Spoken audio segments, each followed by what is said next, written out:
she speaks specifically Puerto Rican English. It's not regular English. It's not American English. It's Puerto Rican English. So, like in that scenario, it was essentially her job to naturalize three children that she adopted, but she herself was still first generation. And to add on top of that, she was a single person. Throughout the entirety of the adoption process, she was a single queer woman and not speaking like American English, like just yada yada yada. Okay, and just on top of all of that, like the cherry on top is the fact that she's like single, a single parent who's trying to manage all of this by herself, and you know, trying to challenge herself to actually enjoy the whole thing. However, she found enjoyment in it. You know, working a full-time job, also going back to school, and like trying to prove herself, trying to natural. I mean, really, it's like all the part of this process of like one's identity feeling natural, like naturally American. But like, yeah, she was the only one of her family, like out of her siblings, she was the only one of her siblings who was not born in Puerto Rico. And so her first language, she didn't learn English. She didn't, she wasn't fluent in English until maybe second grade, because she only started learning English when she was in kindergarten. So, like, like that is a scenario in which you're like the government is saying, okay, like we have these three foster children who are not with their parents who are multiple generation American. Like for example, my older adoptive brother, like the older child in our family that was adopted, he was born to African American parents who were from Jamaica. And so and even him, like, let's say he had been just not put up for adoption, let's say he didn't enter the foster care system, his parents would still be naturalizing him because they themselves are still like their children, their grandchildren as Jamaicans are still um like becoming natural, like part of like it's literally growing. It's like you have to like, kind of like grow into America, right?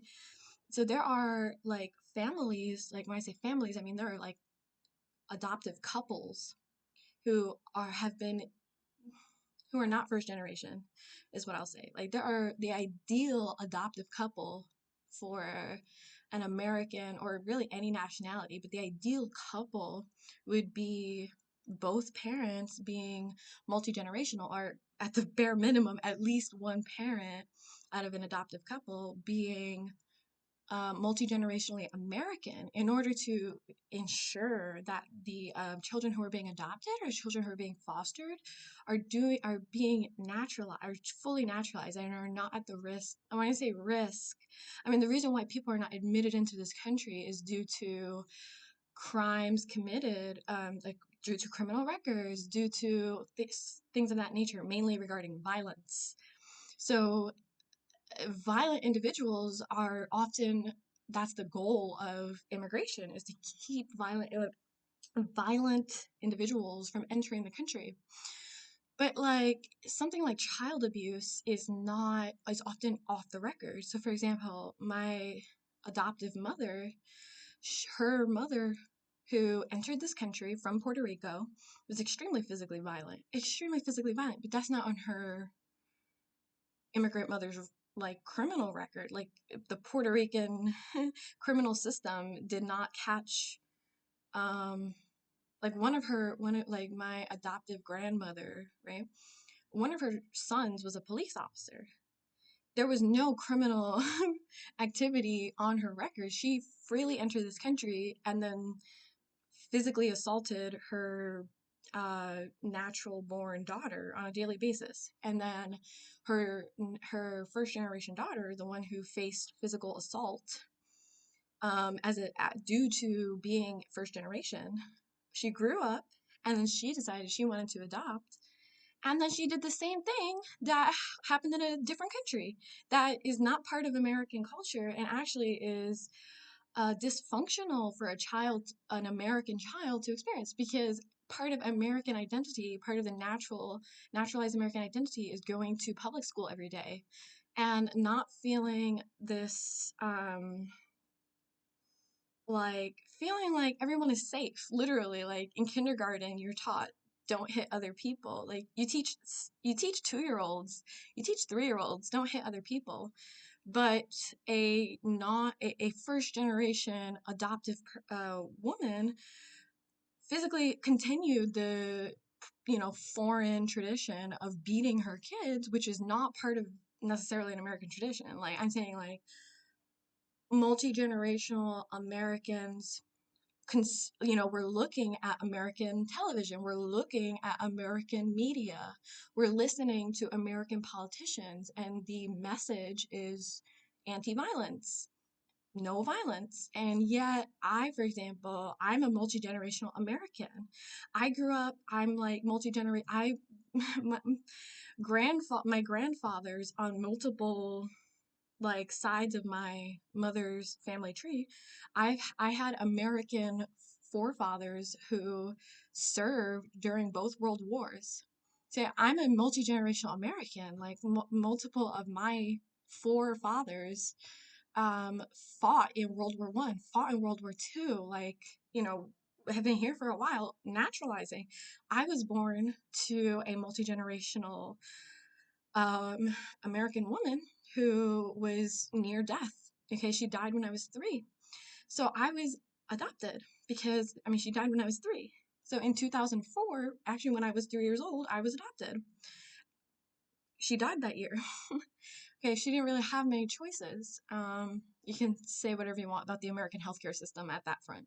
But then at that point, I was adopted by a single woman who was not necessarily naturalized, or, I mean, she spoke hate speech about the American government. I grew up hearing that. I grew up hearing hate speech against white mothers, white motherhood.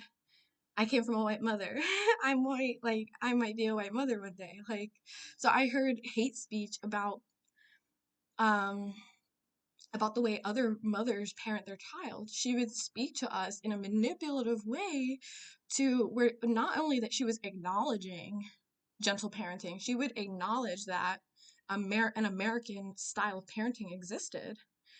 And then at that point it would turn into um I mean, I keep using the word hate speech, but it's really like ridiculing, even though, like, okay, these people that you're feeling competitive against, these multi-generational mothers, be they Caucasian or not, be they multi-generationally Indian, be they multi-generationally Native American, it doesn't matter. She would say, oh, yeah, you want a mother like that? You want a mother like that? No. Okay, like, and then she would say bad things about American mothers. She would ridicule the idea of American motherhood. She was born in this country. She was born in America, and like then she adopted 3 children, and then she raised them. She raised us. She raised me as if I was still on Puerto Rican soil, and that where her the police were not recording, were not, and that's exactly the same way it played out here. We were in the Bronx, which the police activity in the Bronx is like so focused. At the time that I was growing up, the police activity in the Bronx, New York, was so focused on people smoking marijuana, which is now legal. So all that time wasted, right? For prisons to acquire more free labor, right? Just people smoking marijuana on the street. That's now legal. So instead, the police activity that could have been focused on um, encouraging like a more, like literally nonviolence, encouraging nonviolence. Instead of taking that route, like the police in the Bronx might have like it has like the some of the highest populations of immigrants, specifically Southeast Asian and Hispanic immigrants. Instead, the police agenda in those neighborhoods was not nonviolence. I'll say it that way. So it's definitely interesting. I think as far as our foster care system goes, it could have been a lot safer. It could have been a lot more ideal. if there is like guidelining regarding naturalization and what exactly that entails, like someone might, because that's exactly what happened. There, of course, there are all these parenting classes for anyone who wants to foster or adopt. That's in one ear out the other, because these parents understand. When I say these, I mean parents who are still carrying bitterness, still carrying grief, still carrying physical violence from only one generation ago, that their parent came from a different country. That is certainly does play a factor. That's not personal, okay, because adoption and fostering is personal. So that is all tied up into the recipe for success as far as producing children from foster care, from adoption, who feel naturalized, who don't feel cut off from an American identity, who have not been conditioned to be hateful towards American like figures of authority, including mothers, including people who are going, who including parents who are going to Congress, who are going in front of the House of Representatives, who are going in front of their local politicians, who are taking a stand as multi-generational Americans or not. But I'm saying, like, that is something that is a tradition of American motherhood, is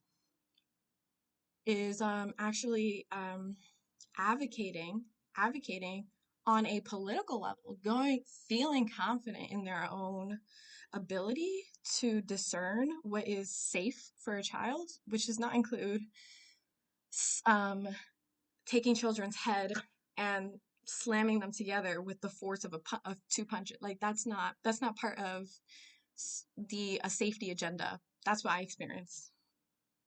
That's part of what I experienced. So, and like, yeah, I don't think a person who's doing that secretly at home, who's forcing their children to keep that secret, through psychological manipulation, through emotional manipulation, through physical manipulation, a person like that is not necessarily going in front of their school's like council and administration to say, hey guys, like, can we have a political, like a democratic conversation about like our child's educational welfare? What does that include? Okay, because what actually happened in my case, and not only me, but both of my siblings, is I was not at a school for longer than 2 years. 2 years. I did first grade, second grade, one school. I did third grade, fourth grade, different school. I did fifth grade, sixth grade, different school. She was fleeing school authority.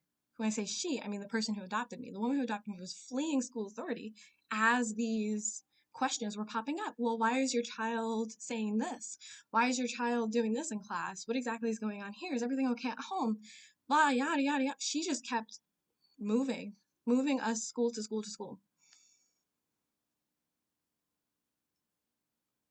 There was there were multiple cases open. When I say cases, I mean like a neighbor or a school administrator calling and making an anonymous report. And there were multiple of these cases opened from the time I was very small, and nothing ever came of it.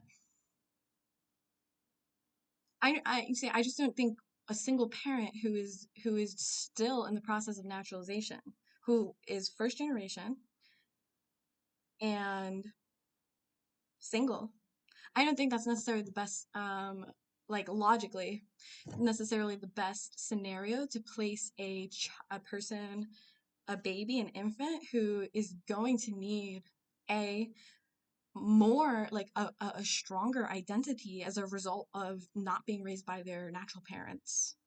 Okay, adoptive children of adoption are automatically put at an identity crossroads. And then to throw nationality into that identity, I don't think that's the best idea. You want an environment where there is no nationality identity crisis, where there is no subdued anger, subdued resentment, subdued jealousy, subdued rage, and subdued, like, she was malicious. She was extremely malicious in her words, in her actions, And she was a first generation, she was an immigrant. She was the first generation of her family born into this country. And she had the gall to adopt 3 children on her own. That, like, social workers did that? But where did social workers get the idea for that? Did social workers come up with that and then a judge approved it? Like, I'm just curious what the intent behind lawmaking is, because I mean I have personally experienced the consequences. Like, what is their stance? Is it nonviolence?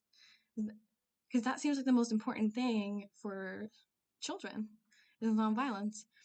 Okay.